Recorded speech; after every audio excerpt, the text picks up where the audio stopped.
Hey everyone, my name is Dr. Galatia Strong. I'm a physical therapist who got 100% on my NPTE, and this led me to found SPT with me, which is an NPTE prep platform.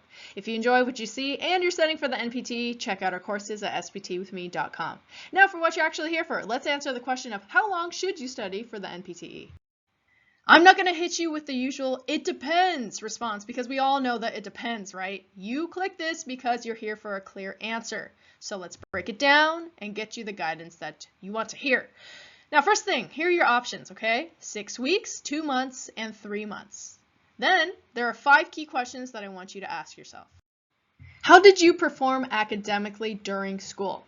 If you were a high achiever and you consistently performed at the top of your class, 6 weeks or 2 months should be sufficient. That way you can reinforce your knowledge and refine your study strategy.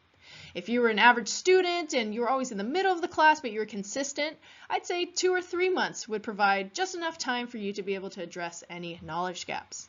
Now, if you were on academic probation and you had challenges throughout your PT schooling career, you struggled to pass certain courses, I'd say 3 months. That way you have enough time to ensure thorough content review and enough time to really solidify your understanding. Now, why this question matters is that you have to understand your performance over the last few years is a really helpful indicator of how quickly you're going to progress in your review.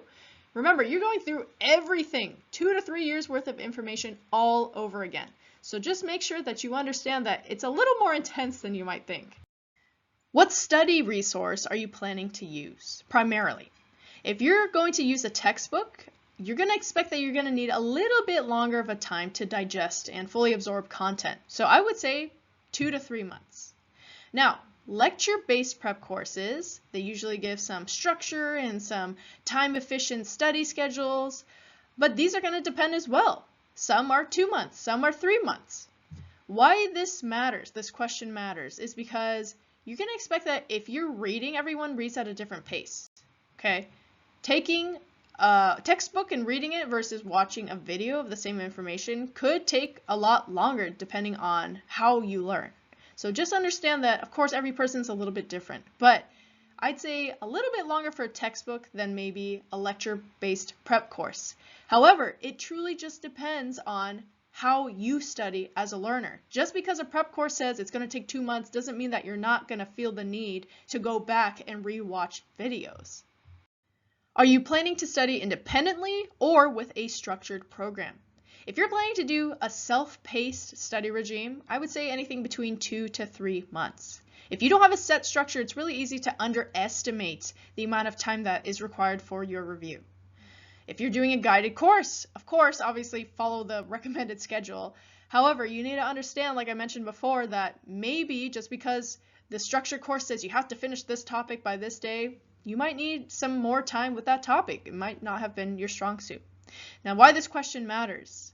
Independent study requires a lot of discipline and planning because freedom is good and bad. It can lead to distractions, procrastination. Obviously, it's not a problem for some, but be realistic with your habits, okay? And then guided programs, yeah, they do provide a structured schedule, a focused approach, but everyone's a little bit different in how well they adapt to that. How many practice exams do you intend to take? I would recommend taking a practice exam every 2 to 3 weeks, and at least one of them has to be the PET. If you intend to take 2 practice exams, allow yourself 6 weeks. You want to take 1 exam early to assess your baseline knowledge, and then 1 later to evaluate your progress. If you intend to take 3, 2 months. You want to allow yourself enough time to analyze your results and then identify any weak areas. Now, if you want to take 4 or more practice exams, 3 months. You are going to burn yourself out if you take 4 exams with any less time. Now, why this question matters for you? You have to understand that a practice exam is not just about, oh man, I didn't get the result that I wanted, or oh right, I passed. You need to take the time to analyze and reflect on your results. You need to look through the questions that you missed. You need to understand why you missed them. So you have to allow some more time for analysis, review, and then target your improvement with the results, knowing how you're going to study to improve on it. Are you in clinical rotations or are you working as a PTLA? If you're saying yes to either, I would say 3 months. You have an 8-hour workday. Realistically, you would only be able to study for about 2 hours in the evening, meaning you're going to need a longer timeline to accumulate enough hours for your review. If you're saying no to either, if you're really able to commit to a full-time studying, maybe something like 6 weeks or 2 months would suffice. Why this matters. Studying for the NPTE should be treated like a full-time job, truly. You are condensing 2 to 3 years worth of information into just 6 weeks or 2 months or 3 months. So the number of hours definitely does make a difference. That was definitely a lot of stuff to reflect on, but I will say if you're still having difficulty choosing, I would say that the two most important questions to consider are the first question and the fifth question. How did you perform in general academically during your PT school career? And are you currently working or on clinical rotations? As always, be honest and realistic with yourself. The truth is, the more time that you give yourself to study, the better your chances of success are going to be. A 6-week timeline obviously sounds a lot better than a 12-week timeline. However, why would you risk it if it could mean that you've got to do it all over again if you don't pass?